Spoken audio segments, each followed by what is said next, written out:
Bom dia, mais uma manhã com Deus, priorizando a palavra de Deus. E nesta manhã do dia 5 de janeiro, nós vamos meditar de Gênesis do capítulo 12 ao capítulo 15. E que a paz do Senhor encha o teu coração nesta manhã. Vamos falar sobre a chamada de Abraão, né?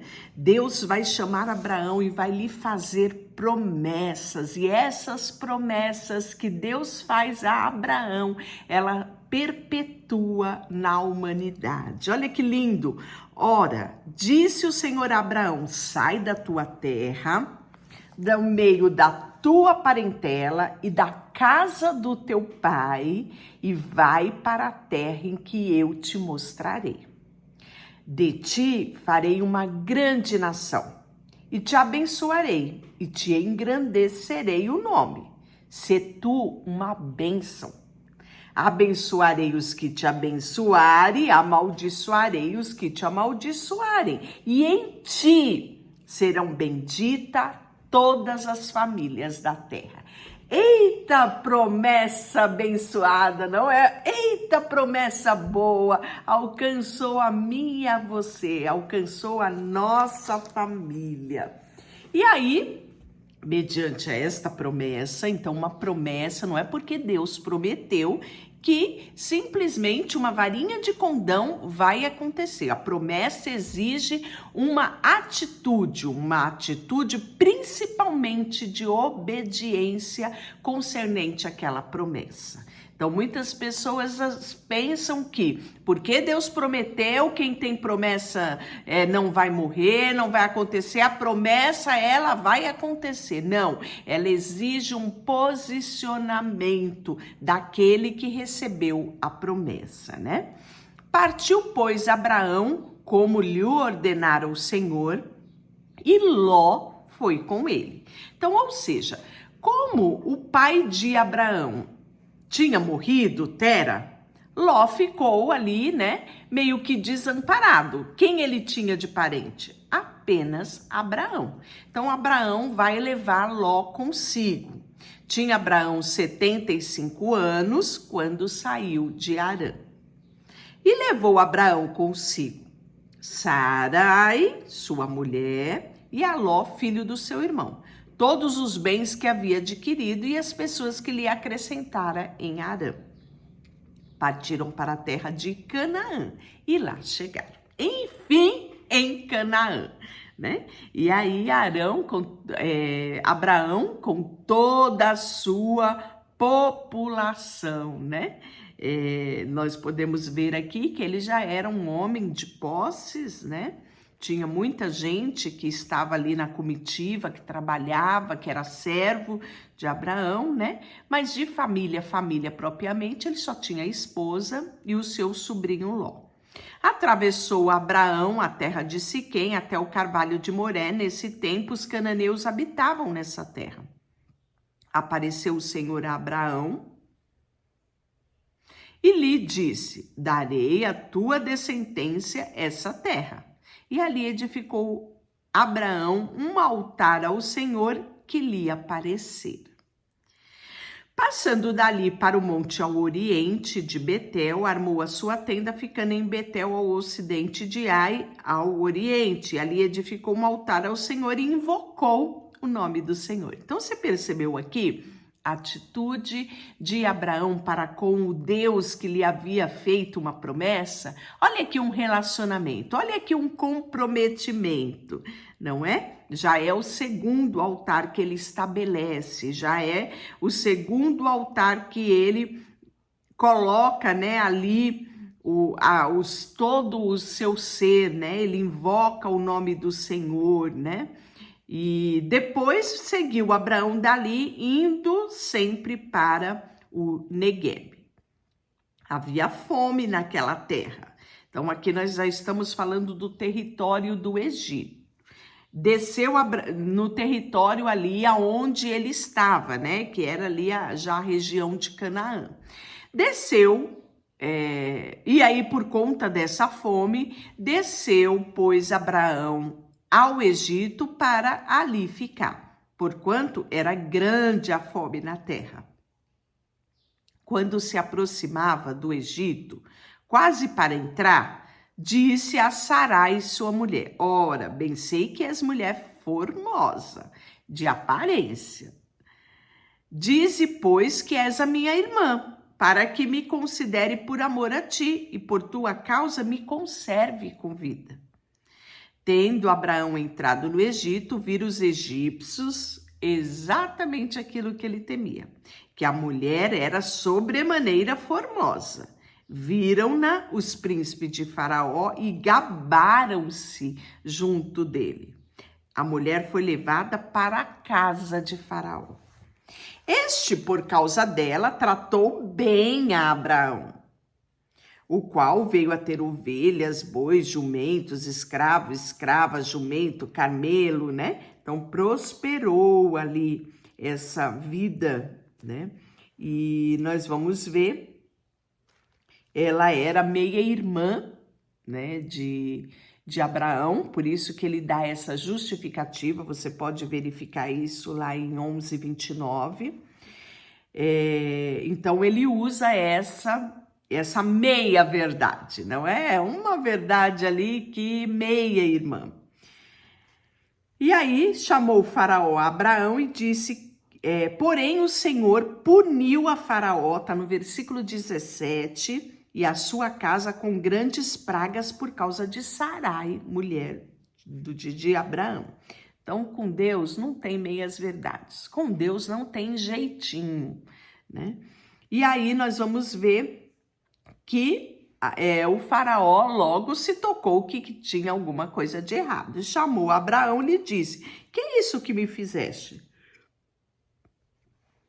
Porque me disseste que ela era tua mulher, e me disseste que ser tua irmã. Por isso eu a tomei como a minha mulher. Agora, pois, eis a tua mulher, toma e vai-te. Faraó deu ordem aos seus homens a respeito dele, e o acompanharam, ele e a sua mulher, e tudo o que possuía. E aí saiu Abraão do Egito para o Neguebe, ele, a sua mulher, tudo que ele tinha. Com ele quem? Ló. Então, era Abraão muito rico, possuía gado, prata, ouro, fez a sua jornada no Neguebe até Betel, até o lugar onde primeiro estivera a sua tenda, entre Betel e Ai. Então, ele voltou para trás, né? E aí cabe-nos uma reflexão. Será que ele precisava ir ao Egito, né? Será que não foi as circunstâncias que moveu o medo da fome que estava ali na região, a falta talvez de confiança de que Deus iria sustentá-lo, mesmo em meio à fome, fez ele tomar a decisão de ir para o Egito? Essa reflexão, ela é muito válida também para nós. Quantas vezes tomamos a iniciativa movidos pela circunstância e não pela promessa, e não pela confiança que temos em Deus, não é? E aí, até o lugar do altar que outrora tinha feito, aí Abraão invocou ao Senhor. Ló, que ia com Abraão, também tinha rebanhos, gado, tendas. A terra não podia sustentar essas duas riquezas, não é? Para que eles pudessem continuar habitando juntos, porque eram muitos os bens, de sorte que não podiam habitar um na companhia do outro. Então, olha aqui, né, a circunstância forçando-os a tomar uma decisão. E para piorar essa situação, houve contenda entre os pastores de Ló e os pastores de Abraão, né? E aí, nesse tempo, os cananeus e os ferezeus habitavam nessa terra onde eles estavam. E disse Abraão a Ló, não haja contenda entre mim e ti, entre os meus pastores e os teus pastores, porque nós somos parentes bem chegados. Acaso não está diante de ti toda a terra? Peço-te que te apartes de mim. Se fores para a esquerda, irei para a direita, e se fores para a direita, eu irei para a esquerda. Levantou, pois, logo os olhos e viu toda a campina do Jordão, que era toda bem regada, antes do Senhor ter destruído Sodoma e Gomorra, como o jardim do Senhor, como a terra do Egito, como quem vai para Zoar. Então Ló escolheu para si, claro, a campina do Jordão e partiu para o Oriente, separando-se um do outro. E habitou Abraão na terra de Canaã, e Ló na cidade das campinas, e ia armando as suas tendas até chegar a Sodoma. Ora, os homens de Sodoma eram maus e grandes pecadores contra o Senhor. E aí nós vamos ver que Deus, quando você se posiciona, independente das circunstâncias, no centro da vontade de Deus, né? Ali você percebe que as promessas começam a desabrochar. Olha só o exemplo aqui. Disse o Senhor a Abraão, depois que Ló se separou dele: ergue os olhos, olha desde onde está, para o norte, para o sul, para o oeste, para o ocidente, o oriente. Olhe para todos os lados, Abraão, porque toda esta terra que vê, te darei a ti e a tua descendência para sempre. Farei da tua descendência como o pó da terra, de maneira que se alguém puder contar o pó da terra, então se contará também a tua descendência. Levanta-te, percorre a terra no seu comprimento, na sua largura, porque eu te darei. Olha que coisa maravilhosa, né? Como vale a pena confiar em Deus e não na circunstância. Se posicionar mediante a promessa e não nas circunstâncias. Ora, sabemos que vivemos por fé e não por vista. Abraão, mudando as suas tendas, foi habitar nos carvalhais de Mamre, que estão junto a Hebrom, e levantou ali um altar ao Senhor. E aí agora nós vamos ver um episódio de guerra. São a guerra dos 4 reis contra 5. E envolvia quem? Ló.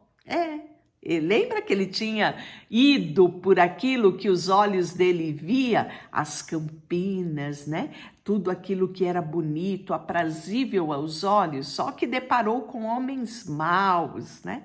E sucedeu que o tempo que Aramfel, rei de Sinar, Arioque, rei de Eleazar, Quedorlaomer, rei do Elão, e Tidal, rei de Goim, fizeram guerra contra Bera, o rei de Sodoma, contra Birna, rei de Gomorra, contra Sinabe, rei de Adimã, contra Semeber, rei de Zeboim, e contra o rei de Belá, este é Zoar. E todos esses se juntaram no vale de Sidim, que é o mar salgado. 12 anos serviram a Quedorlaomer, porém no 13º houve uma guerra, ou seja, se rebelaram, né? E aí nós vamos ver que esta guerra resultou, né, em Ló sendo levado cativo. Apossaram-se também de Ló, filho de Abraão, né? Então para você ver, né, que Abraão criou praticamente Ló ali, né? Então aqui o texto mostra, né, essa consideração que Abraão tinha, que era muito além de ser ele, Ló, sobrinho, era o seu próprio filho ali, né? Criado por ele. Haja vista que Abraão não tinha tido filho até aqui, né? Então, apossaram-se também de Ló, filho do irmão de Abraão, né? Então, o sobrinho dele, a quem ele considerava muito, que morava em Sodoma, e dos seus bens, e partiram. Porém, veio um que escapara e contou a Abraão, o hebreu. Então, aqui nós vamos ver já Abraão sendo considerado hebreu. Este habitava junto aos carvalhais de Mamre, o amorreu, irmão de Escol, Aner, e os quais eram aliados de Abraão. Ouvindo Abraão que seu sobrinho estava preso, fez sair 318 homens dos mais capazes, nascidos na sua casa, e os perseguiram até Dan. E repartindo contra eles De noite, ele e os seus homens feriram e perseguiram até Obá, que fica à esquerda de Damasco, e trouxe de novo todos os bens, também a Ló, o seu sobrinho, os bens dele e ainda as mulheres e o povo. Após voltar Abraão de ferir a Quedorlaomer e os reis que estavam com ele, saiu-lhe ao encontro o rei de Sodoma no vale de Savé, que era o vale do rei. E aí nós vamos ter algo muito interessante aqui, não relacionado ao rei de Roma, porque aí aqui vai acabar praticamente esse subtítulo. E aí nós vamos ter um outro subtítulo que nós falamos muito dele no Novo Testamento, né? Quando chegamos ali no livro de Hebreus, ele vai falar muito a respeito desse personagem aqui, eu fiz menção dele. Melquisedeque, esse sacerdote, né, de rei de Salém, vai abençoar vai ter um encontro divino com Abraão e vai abençoar Abraão. E nós vamos ver lá em Hebreus quem é esse homem tão importante aqui, não é? E isso, se você quiser verificar, tá lá em Hebreus capítulo 7, né? Do 1 ao 10 vai falar um pouquinho sobre este personagem aqui. Melquisedeque, rei de Salém, trouxe pão e vinho e era sacerdote de Deus Altíssimo. Abençoou ele Abraão e disse: bendito seja Abraão pelo Deus Altíssimo, que possui os céus e a terra. E bendito seja o Deus do Altíssimo, que entregou aos seus adversários nas tuas mãos. E tudo lhe deu Abraão o dízimo. Olha só, que personagem importante, não é? E o interessante que nunca se tinha falado de dízimo. Aqui é a primeira menção de dízimo. Então, antes de ser um princípio lá, foi praticado por Abraão aqui, de forma voluntária, de reconhecimento, de gratidão. Então, tudo lhe deu Abraão o dízimo. Então, disse o rei de Sodoma a Abraão: dai-me as pessoas e os bens ficarão contigo. Mas Abraão respondeu: levanto a mão ao Senhor, Deus do Altíssimo, que possui os céus e a terra, e juro que nada tomarei de tudo que lhe pertence, nem um fio, nem uma correia de sandália, para que não me diga: eu enriqueci a Abraão. E Abraão sabia quem era, não é? O rei de Sodoma, o rei de Gomorra, sabia que ali havia homens perversos, e Abraão se livrou de celebrar com esse povo uma aliança. Olha só: não quero para mim senão o que os rapazes comeram e a parte que toca aos homens de Aner, aqueles que ajudaram ele, Escol e Manre, porque foram comigo. Esses tomem o seu quinhão. Então pague a eles, dê a eles aquilo que lhe é direito, mas eu não quero nada de você. Abraão já tinha, ao invés de receber, ele deu. Deu ao quem? Aquela pessoa que faria toda a diferença na vida dele. Melquisedeque, rei de Salém, sacerdote do Deus Altíssimo. Olha como funciona as coisas no reino de Deus.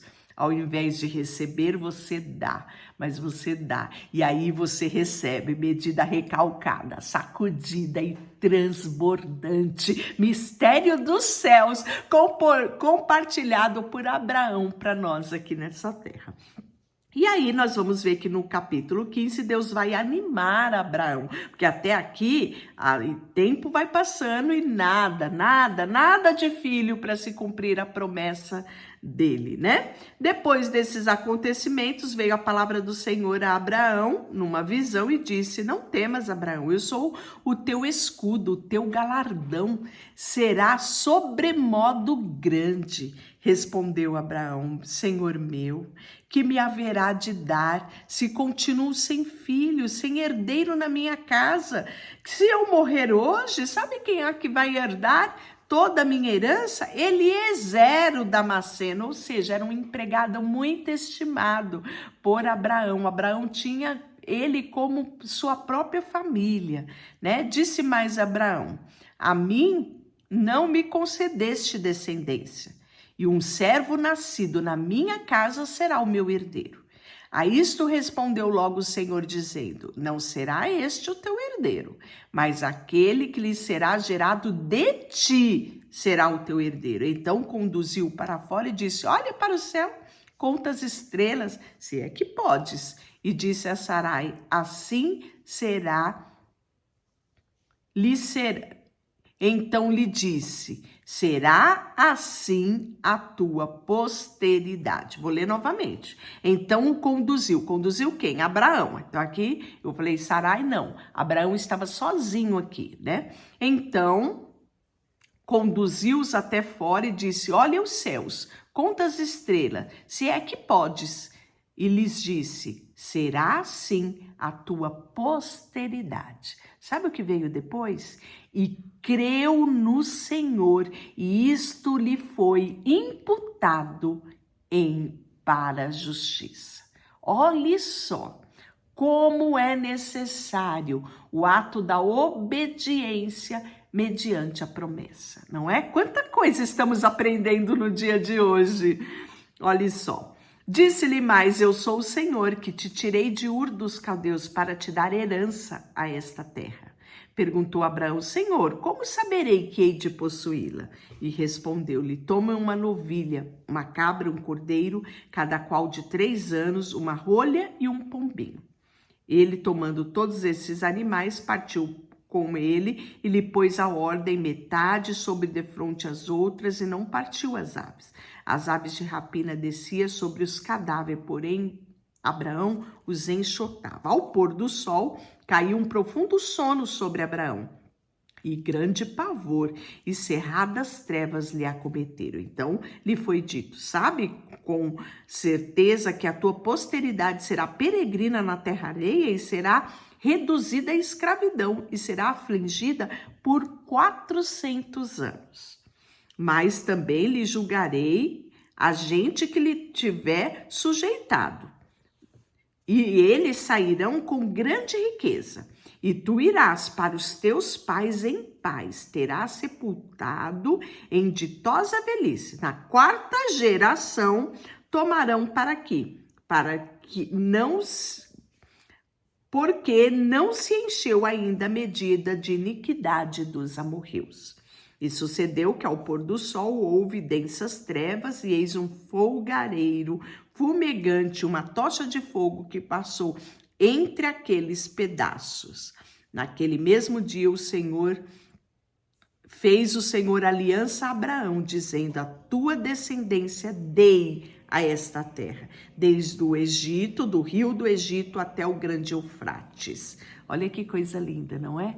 Vale a pena confiarmos nesse Deus. Deixa eu orar por você, Senhor, nesta manhã. Queremos, aprender com o nosso pai Abraão, que recebeu a promessa e que as circunstâncias todas diziam o contrário, mas ele simplesmente creu. Isso lhe foi imputado para a justiça. Nos ajuda, Senhor, a crescermos em fé e dia após dia confiarmos nas tuas promessas e andarmos de acordo com elas. Colocamos diante de ti tudo o que temos e somos. Em nome de Jesus, amém. Deus te abençoe.